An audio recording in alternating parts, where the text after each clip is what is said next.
Hello everyone. आज हम लोग मोशन इन वर्टिकल सर्किल के ऊपर कुछ न्यूमेरिकल्स करेंगे। और अगर आप मोशन इन वर्टिकल सर्किल का थ्योरी नहीं पढ़े हो तो होम ट्यूटर सीटीएस का सर्कुलर मोशन प्लेलिस्ट में जाके सर्कुलर मोशन वाला जो प्लेलिस्ट है उसमें जाके देख लो क्या है मोशन इन वर्टिकल सर्किल। काफ़ी कुछ थ्योरी वहाँ पर बताया गया है। अगर वो नहीं देखे हो तो फिर ये न्यूमेरिकल समझ में नहीं आएगा। पहले उसको देख लेना, फिर बाद में अगर देख लियो तो चलो ये सब न्यूमेरिकल आज हम लोग शुरू करते हैं। अभी एक एक करके क्वेश्चन मैं यहाँ पर सॉल्व करूंगा, ठीक है। चलिए ये दोनों क्वेश्चन का आंसर बनाते हैं। मैं क्वेश्चन पहले लिख देता हूँ ताकि वीडियो का लेंथ छोटा हो जाए। क्या दिया देखो तो, ये एक थ्रेड से एक बॉब झूल रहा है, ठीक है। मास कितना दिया नहीं है और इसका थ्रेड का लेंथ है 2.5 metre. It is given a velocity 15 metre per second. पूछा है क्या ये कोई सर्कुलर वर्टिकल सर्किल में घूमेगा, ये ऐसे वर्टिकल सर्कुलर पाथ में घूमेगा। अगर घूमेगा तो ये तीनों रेशियो, तीनों टेंशन का रेशियो बताओ, TA versus TB versus TC का रेशियो बताओ, ऐसे पूछा गया है, ठीक है। TA versus TB, TA is to TB is to TC का रेशियो बताओ। हाँ चलो ठीक है। और बीट नंबर 1 का सॉल्यूशन देखते हैं। बताओ ये वर्टिकल सर्किल में घूमने के लिए when it is suspended by a thread what should be the minimum velocity here √5g। तो क्या लिखेंगे, minimum velocity required, minimum velocity required to rotate, वेलोसिटी v required to rotate in a vertical circle। Vertical circle में घूमने के लिए minimum velocity क्या चाहिए, √5gl। आपको एक फॉर्मूला मालूम है, निकाल के देखो तो ये 5 है, ये 10 है, l कितना है 2.5 नहीं, so it is coming out to be 2.5। so it is 5 जाती is coming out to be 5 10, g को 10 ले लेते हैं और ये हो गया 2.5 का रूट ओवर कितना हुआ, ये हो गया 25। so it is 5√5। अब √5 का वैल्यू करीब करीब 2.2 2.3 ऐसे होता है, तो ये हो गया 11 करीब के आसपास हुआ। it is approximately coming 11 which is less than 15 metre per second, है कि नहीं। ये 15 मीटर पर सेकेंड से कम हो गया, तो पता चल गया कि अगर 5√5 मीटर पर सेकेंड देते वेलोसिटी तो ये वर्टिकल सर्किल में घूम जाता, लेकिन हम तो दे रहे हैं 15 जो कि इससे काफी ज्यादा है। तो क्या कंक्लूजन मिला, देखो it rotates in vertical circle, vertical circle में ये घूमेगा, ठीक है। ये चीज हमें देखना है, वर्टिकल सर्किल में ये घूमे, ठीक है। तो ये पता चल गया कि ये वर्टिकल सर्किल में घूमेगा। अब पता ये करना है कि what is the ratio of tensions here here and here. Now for bit number 2 I work out here 8a। अगर हम फ्री बॉडी डायग्राम करेंगे, ये पार्टिकल के ऊपर उसका टेंशन TA ऐसा है और उसका mg ऐसा है। सर mg तो दिया नहीं, ठीक है, हम अज्यूम कर लेते हैं मास। और यहाँ पर एक सेंट्रीफ्यूगल फोर्स आएगा, वो ऐसा एक सर्कुलर पाथ में जा रहा है, मतलब centrifugal force will be directed away from the centre. Something will be like this, mv²/r, जो भी है लेंथ थ्रेड का l है तो इट इज l। तो क्या पता चला यहाँ से, sigma Fy is equal to 0। Free body diagram में सारा एक्सटर्नल फोर्स के साथ साथ हम शैडो फोर्स को दिखा चुके हैं। Sigma Fy is equal to 0 करेंगे तो क्या मिलेगा, TA is equal to mg plus mv²/l, mv²/l, तो it is coming out to be mv² हो गया 225/l हो गया 2.5, है ना। It is coming out to be 2.5, l का वैल्यू 2.5 दिया। तो कितना हो जाएगा ये, मल्टीप्लाई करो तो, अच्छा सिंप्लीफाई करें, ये कितना आ रहा है देखें, इट इज कमिंग 10m और ये हो गया 10, 2.5 हो गया 25, 250 बाई 2.5, तो it is coming out to be, m को बाहर ले लिया, g हो गया 10, 2.5 मल्टीप्लाई हो गया तो हो गया 25, इसके साथ ऐड हो गया तो हो गया 250 बाई 2.5, 250 बाई 2.5 कितना होगा भाई, ये हो गया 100 m। Tension at A is this, ये हमें कैलकुलेशन से मिल गया। A पे टेंशन है 100 इंटू m, m क्या है, mass of this. Tension at B, आपको मालूम होगा कि tension at B is less than tension at A by what amount, 3mg, so TA minus 3mg कितना हो गया देखो तो, it is coming out to be 100m और g तो 10 है, minus 30m is equal to 70m। Tension at C, ओ TB से 3mg कम होगा। सारा थ्योरी हम लोग वो मोशन इन वर्टिकल सर्किल में पढ़ चुके हैं। ये जो टेंशन होते हैं इससे ये 3mg कम होता है, चाहे कुछ भी वेलोसिटी हो, अगर घूम रहा है तो the tension here is 3mg less than this, the tension here is 3mg less than this, they are all in AP and the common difference is 3mg, ये हम लोग डिस्कशन कर चुके हैं। तो TC कितना हो गया, TB माइनस 3mg, अगर इसको TB माइनस 3mg करेंगे तो G3 हो गया 30m, TB हो गया 70m, 70m minus 30m is coming out to be 40m। अब रेशियो पता करना है, तो क्या मिल गया देखिए, तो अगर निकालेंगे क्या मिलेगा, TA is to TB is to TC, क्या आएगा वैल्यू, क्या आएगा वैल्यू सोचिए, वैल्यू आएगा TA हो गया 100, ये हो गया 70, ये हो गया 40, that is 10 is to 7 is to 4, so the ratio is 10 is to 7 is to 4, ठीक है, 10 is to 7 is to 4, कितना सिंपल है कि नहीं। अच्छा, अब ये क्लू जिनको मालूम होगा उनके लिए सिंपल है, नहीं तो फिर तो निकालते रहो धुआं निकल जाएगा। क्वेश्चन नंबर 2 क्या दिया है कि कितना वेलोसिटी देने से ये यहाँ तक पहुंचेगा, find V for which the bob rises up to B, यहाँ तक जस्ट चढ़ेगा, यहाँ तक जस्ट चढ़ेगा मतलब यहाँ पर उसका वेलोसिटी 0 होगा, हमें U पता करना है, फाइंड U, चलो फाइंड U पता करना है। तो ठीक है, A टू B मोशन में देखेंगे, A टू B मोशन में पोटेंशियल एनर्जी गेन हुआ है कि लॉस हुआ है, ऊपर गया है भाई, ऊपर जाने से गेन होता है।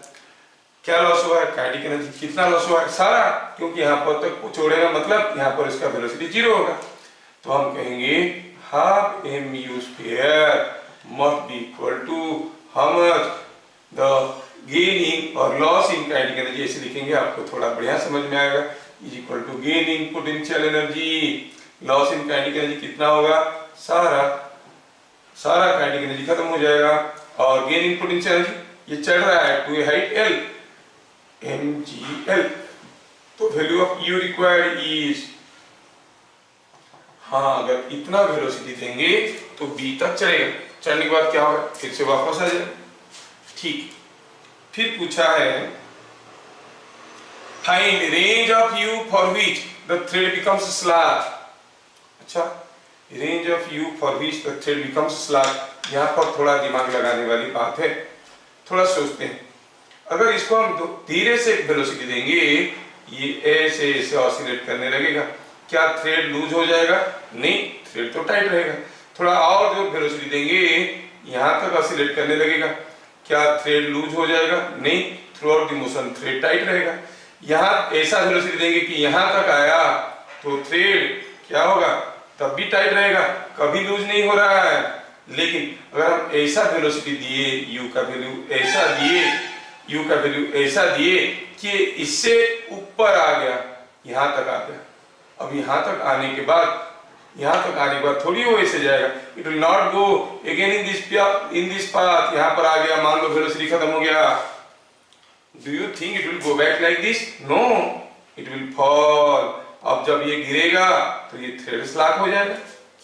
तो थ्रेड स्लॉक करने के लिए, थ्रेड को लूज करने के लिए इसको इससे ऊपर पहुंचाना जरूरी है। समझ में आ गया ना? अगर ये बी पॉइंट को क्रॉस करके ऊपर जाएगा तो यहां से गिरेगा और रास्ते में जब वो गिर रहा होगा थ्रेड क्या हो गया? थ्रेड लूज हो गया, है कि नहीं? Thread becomes slack. हाँ, तो क्या पता चला? For slackening of thread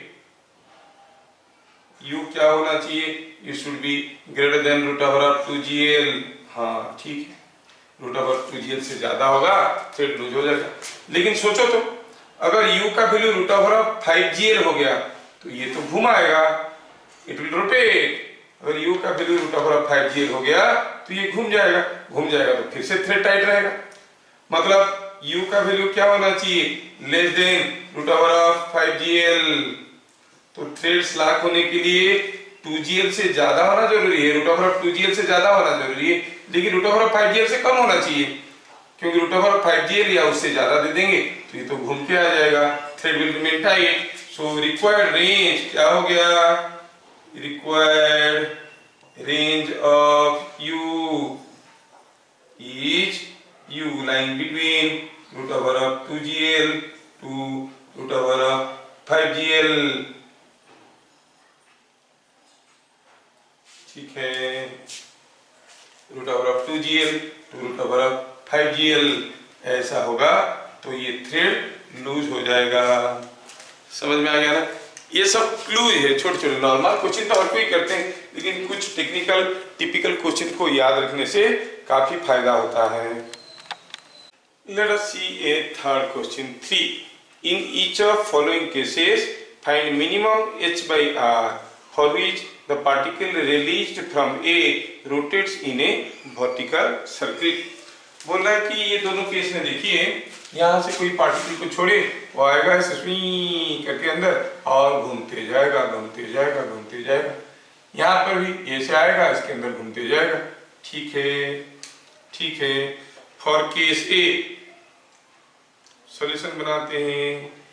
for a के केस में, अच्छा जब वो पार्टिकल आएगा हमें मिनिमम h by r की वैल्यू पूछा है। यहाँ पर कम से कम क्या वैल्यू होना चाहिए वेलोसिटी का? What should be the minimum velocity at b? u minimum at b, you know it is root over of 5gr। अगर यहाँ पर कम से कम रूट ओवर ऑफ 5gr हो गया तो ये घूमने लगेगा, है कि नहीं? अच्छा, तो फिर यहाँ से यहाँ तक आने में इतना वेलोसिटी होना चाहिए। तो ठीक है, तो जो गेन इन काइनेटिक एनर्जी होगा, गेन इन काइनेटिक एनर्जी होगा, that will be due to the loss in potential energy while coming from A to B। ठीक है, लॉस इन पोटेंशियल एनर्जी करेंगे। कितना काइनेटिक एनर्जी गेन हुआ देखो तो, हाँ m, यहाँ पर आते आते क्या वेलोसिटी होना चाहिए? Root over of 5gr। तो u स्क्वायर करेंगे तो क्या होगा? 5gr। Loss in potential energy कितना हुआ? यहाँ से यहाँ पर आया तो इतना वेलोसिटी होना चाहिए। कितना लॉस इन पोटेंशियल एनर्जी हुआ? mgh। हाँ, तो इसमें और क्या रखा है? h by r पूछा था, r को इधर ले लो, h को इधर ले लो, mg तो गए, h by r क्या हो गया? 5/2। This is the minimum value. इससे ज्यादा होगा तो फिर तो घूमेगा ही घूमेगा। Now let us go for this second case. Second case में जब वो यहाँ पर पहुंचेगा b में तो उसका मिनिमम वैल्यू क्या होना चाहिए? UB मिनिमम कितना होना चाहिए? Should be greater than root over of 4gr, है कि नहीं? क्योंकि हाईएस्ट पॉइंट से गिरने का कोई चांस नहीं है। मोशन इन वर्टिकल सर्किल देख लीजिए, सर्कुलर मोशन में प्लेलिस्ट में पड़ा हुआ है, वीडियो नंबर 6 पर। को अगर हाईएस्ट पॉइंट से गिरने का चांस है तो minimum velocity required is root over of 5gr। Highest point से गिरने का कोई चांस नहीं है, ये ट्यूब के अंदर आ रहा है, कहाँ गिरेगा? गिरने का कोई चांस नहीं है, तो velocity should be at least greater than root over of 4gr। ये हम लोग डिस्कशन कर चुके हैं। नाउ तो फिर वही तरीका, gain in kinetic energy must be greater than loss in potential energy, है कि नहीं। गेन इन काइनेटिक एनर्जी कितना होगा, यू ज्यादा होगा, मतलब लॉस इन पोटेंशियल एनर्जी कितना होगा, H इज mgh, और गेन इन काइनेटिक एनर्जी कितना होगा, हाफ m4gr। तो फिर क्या मिला, h/r, ये r इधर आ गया, mg कैंसिल हो गया 2 h/r gain in kinetic energy. अच्छा, loss in potential energy √4gr से ज्यादा होना चाहिए, ये दोनों को बराबर करते हैं, और ये क्वांटिटी √4gr से ज्यादा होना चाहिए, मतलब this quantity must be more than this. समझ में आ रहा है ना। यहाँ पर देखो ध्यान से क्या हो रहा है, काइनेटिक एनर्जी अगर √4gr होगा तो यहाँ तक आके रुक जाएगा, मतलब जो काइनेटिक एनर्जी होगा वो mgh से, ठीक है, ये वैल्यू जो है वो mgh से कम होना चाहिए, तभी जाके ये चलेगा। समझ में आ रहा है क्या। तो h/r should be greater than 2, it should be greater than 2। यहाँ पर थोड़ा समझने में दिक्कत होगा, ऐसे सोचिए, यहाँ पर अगर √4gr होगा तो क्या होगा, ये जस्ट यहाँ ऊपर तक आएगा, रुक जाएगा। हमें क्या चाहिए, जो गेन इन काइनेटिक एनर्जी होगा, ये यहाँ पर जो गेन इन काइनेटिक एनर्जी होगा, मतलब जो लॉस इन पोटेंशियल एनर्जी होगा, वो इस वैल्यू से हाफ m √4gr का स्क्वायर से ज्यादा होना चाहिए, है ना, स्क्वायर से ज्यादा होना चाहिए। यूबी मिनिमम का जो वैल्यू है उससे ज्यादा होना चाहिए। हाफ m यूबी मिनिमम का स्क्वायर, आप ऐसे लिख सकते हो, चाहो तो ऐसे लिख सकते हो, यूबी मिनिमम का स्क्वायर। समझने में थोड़ा, क्योंकि यहाँ पर थोड़ा कंफ्यूजिंग है, तो आपको समझ में आना चाहिए, इससे ज्यादा होना चाहिए। अब यूबी मिनिमम का वैल्यू क्या है, √4gr डालो तो हाफ m4gr, ये हो गया mgh, क्या मिल गया, h/r should be greater than 2। h/r अगर greater than 2 हुआ तो ये घूमते रहेगा, मतलब h is more than 2r। ठीक है, चलिए इधर देखिए, यहाँ पे ये क्वेश्चन में देखिए क्या दिया है कि यहाँ पर एक कोई पेंडुलम था, इसको यहाँ से छोड़ दिए, फिसला ऐसे, गिरा ऐसे। अब B पे क्या था, एक नेल लगा हुआ था A से नीचे, कितना नीचे, L/2 नीचे, L/2 नीचे एक नेल लगा हुआ था। अब वो थ्रेड ऐसे घूमते हुए आया, यहाँ पर आने के बाद थ्रेड में फंस गया और ऐसे घूमने लगा, मतलब यहाँ तक तो उसका रेडियस L था, जैसे फंस गया उसके बाद रेडियस क्या बन गया, L/2। क्वेश्चन में क्या पूछा है, find ratio of tension in thread just before and just after touching the nail. Touch करने की जस्ट पहले, टच करने की जस्ट बाद जो टेंशन है वो निकालो, कितना है, उसका रेशियो कितना है। चलिए इस पॉइंट को नाम देते हैं C। सॉल्यूशन में पहले देखते हैं कि what is velocity at C। तो let velocity at C is equal to v0। ठीक है, ठीक है, तो हम कहेंगे P2C मोशन में क्या हो रहा है, देखिए तो P2C मोशन में जो गेन इन काइनेटिक एनर्जी होगा that must be equal to loss in potential energy, है ना। गेन इन काइनेटिक एनर्जी कितना होगा, it will be half mv0 square is equal to कितना पोटेंशियल एनर्जी लॉस हुआ है, कितना नीचे आया है L, सो mgl, और mv0 square is equal to 2mgl। चलो ये याद रखते हैं mv0 स्क्वायर, क्योंकि हमें mv स्क्वायर भी L का वैल्यू जरूरत होगा ना, तो इसको इसी फॉर्म में याद रखते हैं। Now just before touching B, just before touching B को टच करने से पहले क्या है, देखो तो टच करने से पहले ये इसके ऊपर एक वेट तो है और एक टेंशन तो है ना, T1, और क्योंकि घूम रहा है v0 वेलोसिटी में तो उसके पास एक सेंट्रीफ्यूगल फोर्स भी है। सेंट्रीफ्यूगल फोर्स कितना होगा, mv²/L, क्योंकि अभी ये L का रेडियस में घूम रहा है, mv²/L। तो क्या कहोगे, T1 कितना हो जाएगा, sigma Fy is equal to 0 gives you T1 is equal to mg plus mv0 का square by l, it is m g plus m v naught का स्क्वायर बाई एल, क्या हो गया 2mg, 2mg is equal to 3mg। So touch करने से just पहले tension था 3mg। अच्छा, जस्ट आफ्टर टचिंग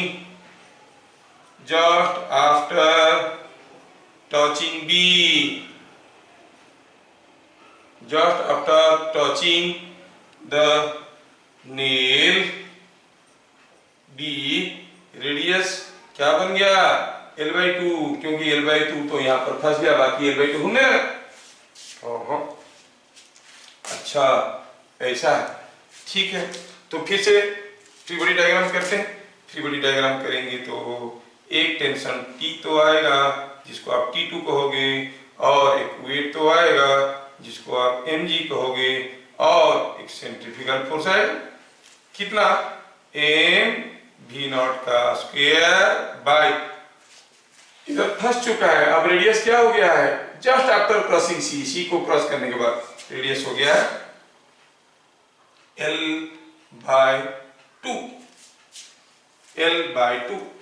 तो क्या मिला, sigma Fy is equal to 0। क्या देने वाला है देखो तो, ये देगा आपको T2 is equal to mg plus ये mv0 स्क्वायर बाई L/2, तो हो गया 2mv0 square by L। But mv0 square by L क्या होता था 2mg, mv0 square by L क्या होता था 2mg, तो ये 2mg 2 into 2 4mg plus mg is equal to 5mg। कितना इंटरेस्टिंग है, देख रहे हो। सो टच करने से जस्ट पहले टेंशन 3mg था, टच करने के तुरंत बाद जैसे ही फंस गया ये बन गया 5mg टेंशन, टेंशन बढ़ गया। What is the ratio just before and just after, T1 is to T2, क्या हो गया, पहले था 3mg अब हो गया 5mg, सो 3:5। ये वैल्यू आपको याद रखना है। समझ में आया, बड़ा इंटरेस्टिंग चीज है। ये एक दूसरा इंटरेस्टिंग क्वेश्चन है, देखिए इसमें क्या दिया है कि यहाँ पर एक थ्रेड से एक बॉब को सस्पेंड किया गया है, खाली लेंथ दिया है थ्रेड का और कुछ नहीं दिया, और इसको दिया गया √4gl वेलोसिटी। कितना वेलोसिटी दिए, √4gl eight lowest position.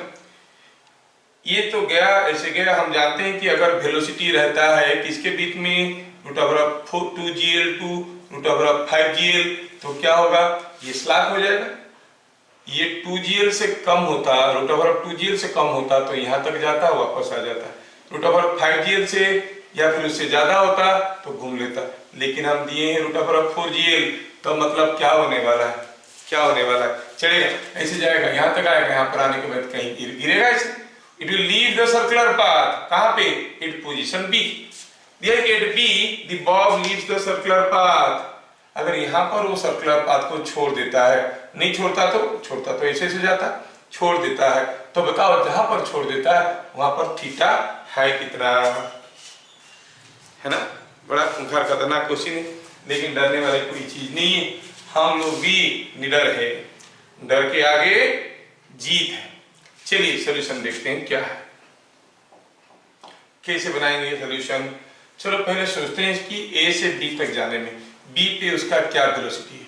Late velocity at B is v0 और v, ठीक है, डी तो ठीक है। तो चलो पता करते हैं कि v पे ए टू बी मोशन को अगर देखेंगे तो जो gain in kinetic potential energy हुआ है that must be equal to the loss in kinetic energy, that is equal to gain in potential energy. Loss in kinetic energy कितना हुआ, अरे हम mu स्क्वायर देखे फेंके, ऊपर पहुंचते पहुंचते बी तक खाली हाफ mv² बाकी है, बाकी खत्म हो गया। क्या हो गया, इतना ऊपर चला गया, कितना ऊपर mgh, h कितना है, h कितना है, कितना ऊपर गया है, ये तो l है, और ये कितना है, अगर ये l है तो ये length is l cos theta, so it is l plus l cos theta. देखिए समझ में आ जाना चाहिए। अच्छा फिर ये जो यू स्क्वायर है क्या है, half m u square, value डाल दिए तो कितना आ रहा देखो तो, हाफ एम 4gl मतलब 2mgl, नहीं, minus half m v square equal to mgl into 1 plus cos theta. ठीक है, थोड़ा इसको सिंप्लीफाई करें, हम लिखना चाहते हैं हाफ एम वी स्क्वायर को इधर, हम कहेंगे हाफ एम वी स्क्वायर, अच्छा 2 को मल्टीप्लाई कर दो, ठीक है, हाफ एम वी स्क्वायर इसको इधर ले दिए, किधर, half m v square is taken to this side, this is brought to this side, तो ये कितना हो गया देखिए तो, ये हो गया 2mgl है ना, 4mgl बाई 2mgl, और ये इधर आ गया माइनस mgl नहीं plus minus mgl cos theta, ये सबको इधर ले आए, इसको इधर ले लिए, क्या मिला, मिल गया ये 2mgl माइनस mgl हो गया mgl से फिर mgl चला गया, तो it is coming out to be half m v square is equal to mgl, ये दोनों मिलके हो गया mgl कॉमन गया तो 1 माइनस cos थीटा। हमें जरूरत पड़ता है, आप जानते हो कि हमें तो सेंट्रीफ्यूगल फोर्स की जरूरत पड़ता है, हम वही निकाल के छोड़ेंगे, m v square by l कितना होगा, m v square by l हो जाएगा 2mg into 1 minus cos theta, तो बी पे जब तक पहुंचेगा m v square by l का वैल्यू ये होगा। ठीक है, हम ये सब क्या निकाल रहे हैं, अरे हमको तो थीटा निकालना है। अच्छा सोचो, 8b as it just leaves contact or leaves the circular path, B point में सर्कुलर पाथ को छोड़ रहा है मतलब ऐसे आ गया मतलब थ्रेड क्या होगा, थ्रेड लूज हो जाएगा, टेंशन इन थ्रेड इज 0, अच्छा टेंशन इन थ्रेड इज 0। चलो कहते हैं free body diagram at B, free body diagram at B, B पे ड्रॉ करो, ये है थ्रेड, ये है थीटा, और ये ऐसे जा रहा था, ठीक है, चलिए दिखाते हैं इसके ऊपर क्या क्या फोर्स आ रहे हैं। फोर्स आ रहे हैं मतलब एक फोर्स टेंशन है जो कि T 0 है, हमें मालूम है कि टेंशन 0 होगा, है ना, और क्या है यहाँ पर उसके ऊपर एक वेट आ रहा है जो कि mg, और क्या है क्योंकि ऐसा एक सर्कुलर पाथ में घूम रहा है तो उसके ऊपर एक सेंट्रीफ्यूगल फोर्स दिखाएंगे, हम सेंट्रीपिटल फोर्स कभी नहीं दिखाते, mv square by L is the centrifugal force, नहीं, अगर ये एंगल थीटा हुआ तो ये एंगल भी थीटा हुआ, it can not go in this direction, ठीक है, तो क्या लिखाएंगे, लिखेंगे यहाँ पर balancing forces along the thread, क्या कहोगे, अंदर की तरफ क्या फोर्स है T, और क्या है mg का कंपोनेंट mg cos थीटा, ये mg का कंपोनेंट क्या होगा, अगर ये एंगल थीटा हुआ, ये थीटा तो ये थीटा है, mg का ये कंपोनेंट क्या होगा mg cos theta, that is equal to mv square by l। T तो वह 0 है, क्यों, क्योंकि डिस्कशन कर चुके हैं, क्या मिला mg cos theta is equal to mv square by l, mv square by l का वैल्यू क्या होगा 2mg into 1 minus cos theta, 2mg into 1 minus cos theta, mg को खाया, क्या मिला cos theta is equal to 2 minus 2 cos theta, है कि नहीं, और 2 इधर आ गया, 3 cos theta is equal to 2, और cos थीटा इज 2/3, हाँ, तो थीटा कितना हो गया, थीटा का वैल्यू कितना हो गया जब वो कॉन्टैक्ट छोड़ेगा, इट इज cos इनवर्स 2/3, इतना एंगल में ये कॉन्टैक्ट छोड़ेगा।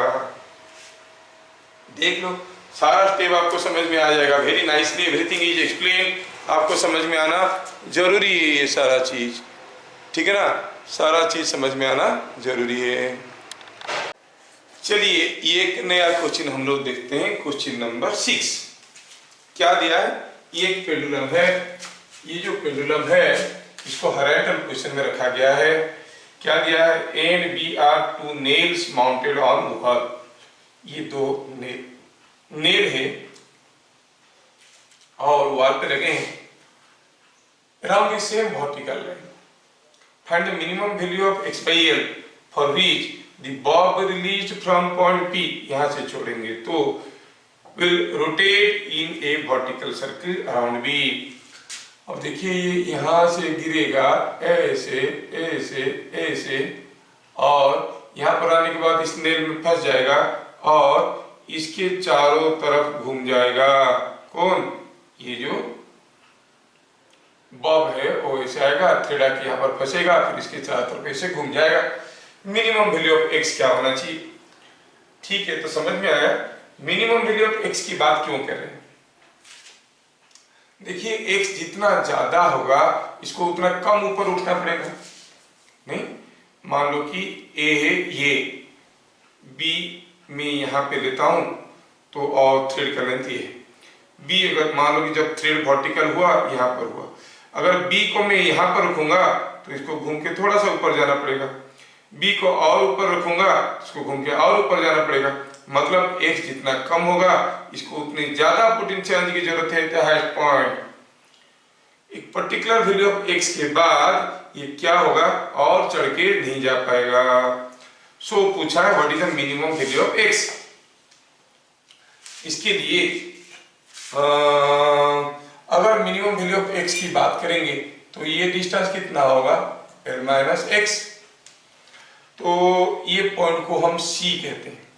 सॉल्यूशन में देखेंगे a to c motion. a to c motion में जो लॉस इन पोटेंशियल एनर्जी होगा that should be equal to gain in kinetic energy. ठीक है, और what is the minimum kinetic energy required?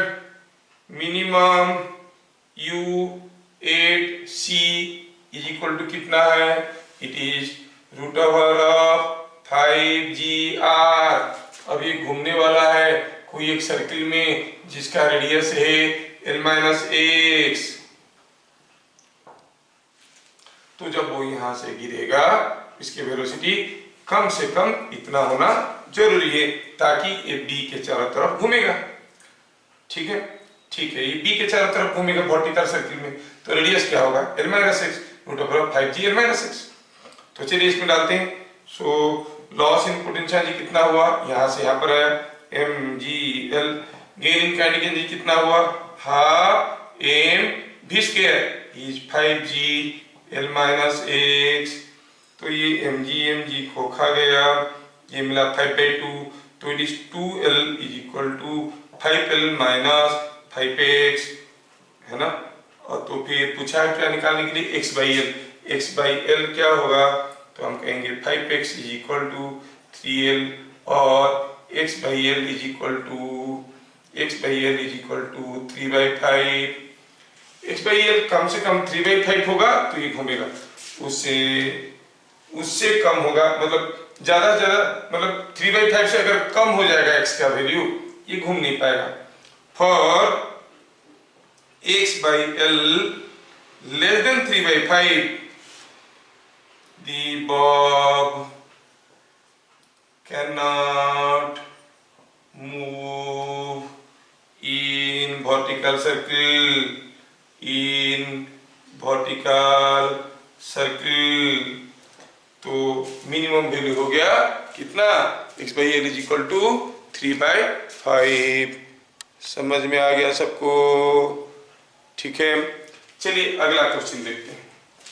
अगला क्वेश्चन में क्या दिया देखिए, तो ये कोई एक लिफ्ट का वाल है, ये वाल से कोई एक पेंडुलम झूल रहा है, कोई एक पेंडुलम ऐसे झूल रहा है वाल से। ठीक है, वाल से ऐसे झूल रहा है, मान लो कि वाल है, वाल से झूल रहा है, इसको धक्का देंगे तो वाल को लग के ऐसे घूमेगा। ठीक है, अब ये जो वाल है किसी लिफ्ट का, that lift is going up with an acceleration g/2। The pendulum is suspended from wall of a lift. The lift is moving up with an acceleration g/2. The bob is moving in a vertical circle दिया है कि already move कर रहा है Bob. ठीक है, ठीक है। सॉल्यूशन ऐसे कहेंगे, as lift is going up with g/2, apparent weight of any body inside it is equal to mg। कोई भी बॉडी का अपरेंट वेट क्या होगा, mg तो होता था, अब ये ऊपर जा रहा है g/2 में, तो एक स्यूडो फोर्स भी तो आएगा mg/2 आएगा ना। सो mg plus mg/2 that is 3mg/2। ठीक है, 3mg/2, जिसको आप mg डैश कहो। g डैश कितना है, g dash is where g dash is 3g/2। ये एक रेफरेंस फ्रेम है जिसमें चीजें एक्सीलरेट कर रहे हैं। हाँ, अगर ये चीज आपका निकल गया तो उसके बाद और क्या रखा है। अब चलिए बीट नंबर 1, v का मिनिमम वैल्यू। v का मिनिमम वैल्यू क्या होता था, क्या आपको याद है? हाइट पॉइंट में for a thread in bob case it was root over of gr। तो यहाँ पर रूट ओवर ऑफ gr की जगह क्या लिखेंगे, g डैश इंटू r ना। g डैश इंटू r कितना है, यहाँ पर l है, g डैश इंटू l, जबकि g डैश आपको मालूम है ना। अच्छा, और u का मिनिमम वैल्यू क्या होगा, it was root over of 5gl। 5gl मतलब 5g डैश l। ये भी समझ में आया है ना।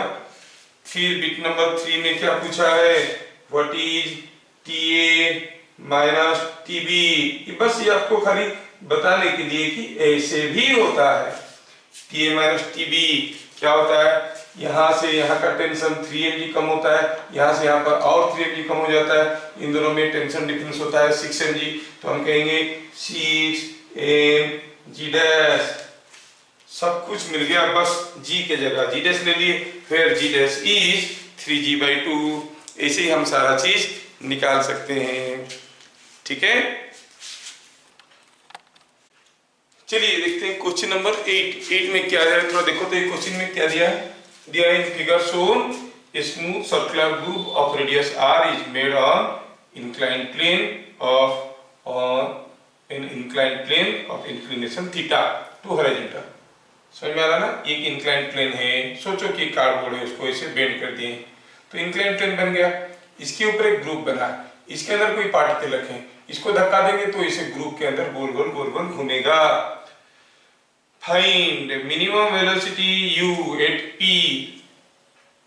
What minimum velocity u at p will make the particle to move completely throughout the groove. अच्छा, ये ग्रुप के अंदर जाएगा, पहले देखते हैं यहाँ पर ये ग्रुप है, ग्रुप का हाइट पॉइंट में रुक सकता है ना, रुक सकता है। तो पहले देखेंगे p to q motion, to stop at q। तो हम क्या कहेंगे, p to q मोशन में जो गेन इन काइनेटिक एनर्जी होगा, गेन इन पोटेंशियल एनर्जी होगा, that must be equal to loss in kinetic energy must be equal to gain in potential energy. Loss in kinetic energy कितना हुआ, यहाँ से फेंकेंगे यहाँ पे आके रुकेगा, so half mu square. So simple. Gain in potential energy कितना होगा, कितना ऊपर गया है, ये डिस्टेंस 2r है, लेकिन थीटा एंगल में ध्यान से देखो, ये थीटा एंगल में 2r है, 2r तो है लेकिन थीटा एंगल में, तो हाइट कितना हो गया भाई, 2r sin theta. So mu square is mg 2r sin theta, है ना। तो समझ में आ रहा है ना, ये जा रहा है 2r, ये इंक्लाइंड प्लेन ऐसा है, इंक्लाइंड प्लेन ऐसा है, इसके ऊपर ग्रुप बनाया गया है, और इसको फेंकेंगे तो इसके ऊपर घूमेगा, इंक्लाइंड प्लेन ऐसा है। तो जब वो ऐसे जा रहा है 2r, तो कितने ऊपर जा रहा है, ये एंगल थीटा दिया हुआ, ये हाइट कितना हो गया, 2r cos थीटा हो गया, ये हो गया 2r sin थीटा। तो mg 2r sin थीटा। तो u का वैल्यू क्या हो गया, u is coming out to be 4gr 4 GR sine theta का रूट ओवर। तो कितना वेलोसिटी देने से घूमेगा ये? फॉर कंप्लीट मोशन और फॉर कंप्लीटिंग मोशन क्या होना चाहिए? U should be slightly greater than root over of 4 GR sine theta. ठीक ठीक है, सिंपल क्वेश्चन था, ज्यादा डिफिकल्ट नहीं था, आपको समझ में आ गया। अब ये क्वेश्चन को देखिए, ये कोई एक इंक्लाइन प्लेन है, यहाँ से कोई चीज फिसलते हुए आया, ठीक है, बोल रहा है कि फ्रिक्शन विक्शन कुछ नहीं है, वो सब भूल जाओ, there is no friction, neglect friction, neglect mu, coefficient of friction कुछ नहीं है। तो ये यहाँ से फिसलेगा, ऐसे आएगा, ऐसे चढ़ेगा, ऐसे उतरेगा, ऐसे जाएगा, ऐसे करके जाएगा। क्वेश्चन पूछा है कि एज का वैल्यू मैक्सिमम कितना हो सकता है, कि यहाँ से कोई चीज को छोड़ेंगे, the block released, RELEASED, released, block released, यहाँ से कोई ब्लॉक को छोड़ेंगे तो रास्ते में कहीं भी वो कांटेक्ट नहीं छोड़ेगा। चलो पहले सोचते हैं कि कहां पर वो ब्लॉक कांटेक्ट में छोड़ सकता है। कांटेक्ट कहां पर छोड़ सकता है? इधर तो नहीं छोड़ेगा, इधर आएगा तो इधर से भी क्यों छोड़ेगा, स्लाइड करके जाएगा। यहाँ पर आते वक्त हो सकता है कि सेंट्रीफ्यूगल फोर्स ज्यादा हो जाएगा, तो यहाँ पर आने के बाद जंप कर जाएगा। अगर यहाँ पे जंप नहीं किया, यहाँ पे जंप नहीं किया, तो कहीं भी जंप नहीं किया।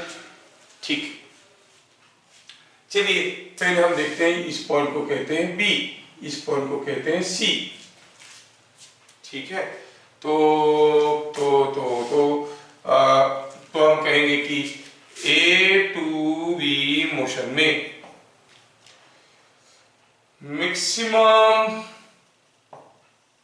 परमिसिबल वेलोसिटी एट B, ठीक है, ये सॉल्यूशन की बात कर रहे हैं। For not leaving contact, for not leaving contact, contact नहीं छोड़ने के लिए, कॉन्टैक्ट नहीं छोड़ने के लिए maximum permissible velocity at B क्या होना चाहिए? इज भी, चलो मानते हैं। तो आप क्या कहोगे? बी पॉइंट में ये ऊपर की तरफ होगा mv²/r, नीचे की तरफ होगा mg, एक नॉर्मल रिएक्शन आएगा।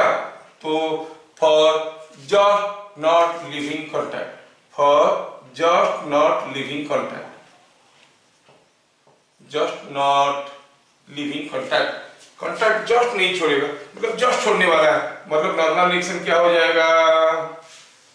ठीक है, maximum permissible velocity B is भी।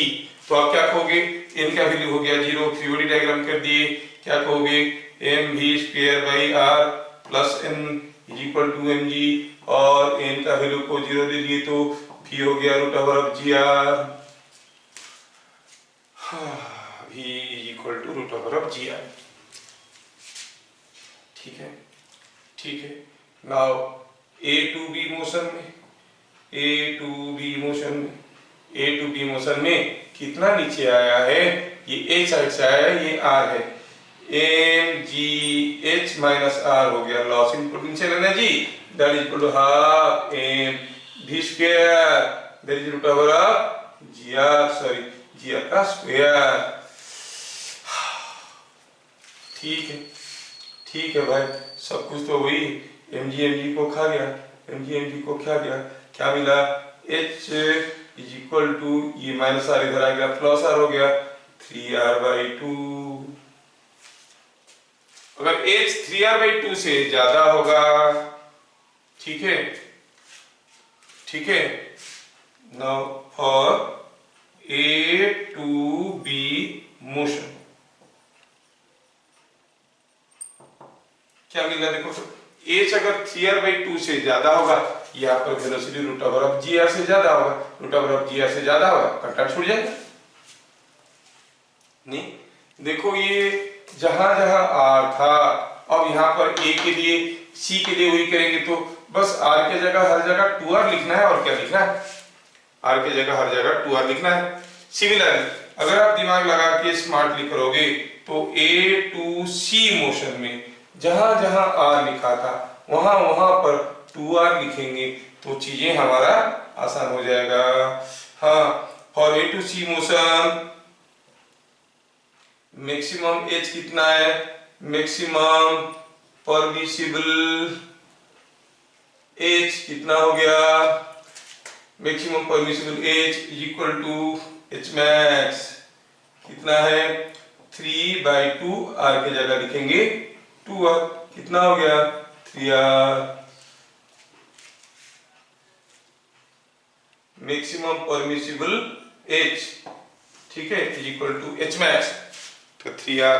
अगर 3r हाइट से आएगा यहां से कंटैक्ट छूट जाएगा, 3r/2 हाइट से आएगा तो यहाँ पे 3r/2 हाइट पे आएगा तो यहाँ पे कंटैक्ट छूट जाएगा। एक 3r/2 से ज्यादा में आएगा तो यहाँ पे कंटैक्ट छूट जाएगा। तो व्हाट यू ऑब्जर्व अगर 3r/2 हाइट से ये आया, इसी का हाइट तो 2r है, क्या ये चढ़ पाएगा? सोचो अगर ये हाइट हो गया 3r/2 वेलोसिटी 0 तो फिर जब ये 3r/2 हाइट में होगा तब उसका वेलोसिटी 0 हो जाएगा, है ना। तो क्या होगा विल सी ये ब्लॉक तो यहाँ से आएगा, ये 2r है ना और 3r/2 मतलब 1.5r, मतलब ये ब्लॉक यहाँ तक चढ़ेगा, रेस्ट में आएगा, फिर फिसलेगा और वापस come back to this point, ठीक है ना। तो पूछा है maximum edge block A does not leave contact on the semi circular heaps, कहीं भी वो कांटेक्ट नहीं छोड़ रहा है तो क्या लिखेंगे 10 H max is how much? H max is 3r/2। इससे ज्यादा करोगे तो क्या होगा ये कांटेक्ट छूट जाएगा, ये कांटेक्ट अगर इससे ज्यादा हाइट करोगे तो ये कांटेक्ट नहीं छूटेगा, ठीक है। अगर यहाँ पर कांटेक्ट छूट गया या इससे ज्यादा करेंगे यहाँ से कांटेक्ट छूट जाएगा, इससे कम करेंगे चढ़ नहीं पाएगा, और ज्यादा करेंगे 3r/2 से ज्यादा करेंगे, 3r/2 से ज्यादा करेंगे इससे कांटेक्ट छूट जाएगा, 3r/2 में छोड़ेंगे तो आएगा इसको तो पार कर जाएगा, लेकिन यहाँ पर पूरा ऊपर तक नहीं जाएगा, यहाँ तक जाएगा, यहाँ से फिर से वापस आएगा, घूम फिर के फिर से यहाँ तक वापस पहुंचेगा। तो आप कोई पूछने वाले पूछ सकते हैं will the block again come back to the starting point? Yes, it will again come back to the starting point, वापस आएगा जहां से गया था, ऐसे फिसलेगा, ऐसे करके यहाँ तक चलेगा नहीं, और अगर पार हो जाता तो फिर वापस नहीं आता, लेकिन अभी यहाँ से आएगा, ऐसे आएगा, चलेगा, ऐसे उतरेगा, यहाँ तक चलेगा, फिर से वहां से वापस आएगा और चल के स्टार्टिंग पॉइंट में वापस आ जाएगा। मतलब ये एक कंसेप्चुअल क्वेश्चन आपको दिखाने की कोशिश कर रहा था, शायद आपको समझ में आ गया, ठीक है।